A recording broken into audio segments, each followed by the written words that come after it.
Hi అందరికీ. Welcome to kitchen టాస్టిక్ రసోయి. నేను శ్రావ్య. ఈరోజు ఒక హెల్తీ రెసిపీ చూపించబోతున్నాను. Dry fruit sticky. రెగ్యులర్గా చేసుకునే పల్లి పట్టిలాగా కాకుండా కొన్ని ఎక్స్ట్రా ఇంగ్రీడియంట్స్ వేసి ఇంకా హెల్తీగా ఎలా చేయాలో చూపించబోతున్నాను. సో ఈ సింపుల్ అండ్ టేస్టీ రెసిపీ ఎలా చేయాలో చూద్దామా? ముందుగా స్టవ్ ఆన్ చేసి ఒక ప్యాన్ పెట్టుకొని అందులో హాఫ్ కప్ పల్లీలు వేసుకొని మంటని లో ఫ్లేమ్లో ఉంచి దోరగా మంచి కలర్ వచ్చేంత వరకు ఫ్రై చేసుకోవాలి. పల్లీలు ఇలా వేగిన తర్వాత ఒక ప్లేట్లోకి తీసుకొని రెడీగా పక్కన పెట్టేసుకోండి. అదే ప్యాన్లోకి పావు కప్పు బాదం వేసుకొని దోరగా ఫ్రై చేసుకోవాలి. మంచి కలర్ వచ్చేంత వరకు మాడకుండా ఇలా ఫ్రై చేసుకొని పక్కన ఉంచండి. ఇప్పుడు అదే ప్యాన్లోకి పావు కప్పు జీడిపప్పు పలుకులు వేసుకోవాలి. ఇవి కూడా దోరగా ఫ్రై చేసుకోండి. మనం ఫ్రై చేసుకున్న డ్రై ఫ్రూట్స్ అన్ని దోరగా లో ఫ్లేమ్లో ఫ్రై చేసుకుంటే చిక్కీ అనేది క్రిస్పీగా ఉంటుంది. ఫ్రై చేసుకున్న కాజు పక్కన పెట్టుకున్న తర్వాత అదే ప్యాన్లోకి ఒక కప్పు బెల్లం తురుము వేసుకోవాలి.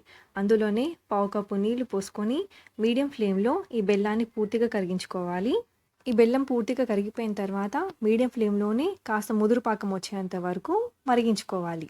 ఈలోపు మనం ఫ్రై చేసుకున్న డ్రై ఫ్రూట్స్ అన్నీ పూర్తిగా చల్లారిపోయిన తర్వాత ఇలాంటి కవర్ ఒకటి తీసుకొని అందులో పొట్టు తీసిన పల్లీలు, అలాగే కాజు, అలాగే బాదం కూడా వేసుకొని ఇలా వీడియో క్లిప్లో చూపిస్తున్నట్టుగా కవర్ని దగ్గరకు అనేసి చపాతీ కర్రతోని ఇలా దంచినట్టుగా కొట్టాలి.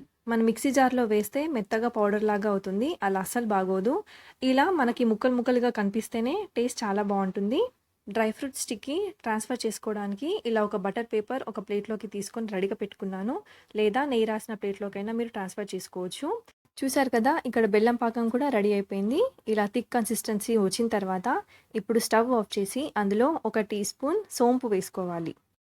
తర్వాత ఒక టీ స్పూన్ వరకు ఇలాచీ పొడి, అలాగే మనం దంచుకున్న డ్రై ఫ్రూట్స్ కూడా ఇందులో వేసేసుకోవాలి.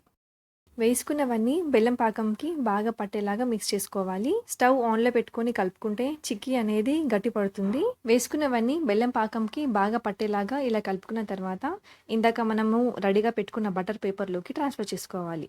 లేదా ఒక ప్లేట్లోకి నెయ్యి రాసుకుని అందులోకైనా ట్రాన్స్ఫర్ చేసుకోవచ్చు.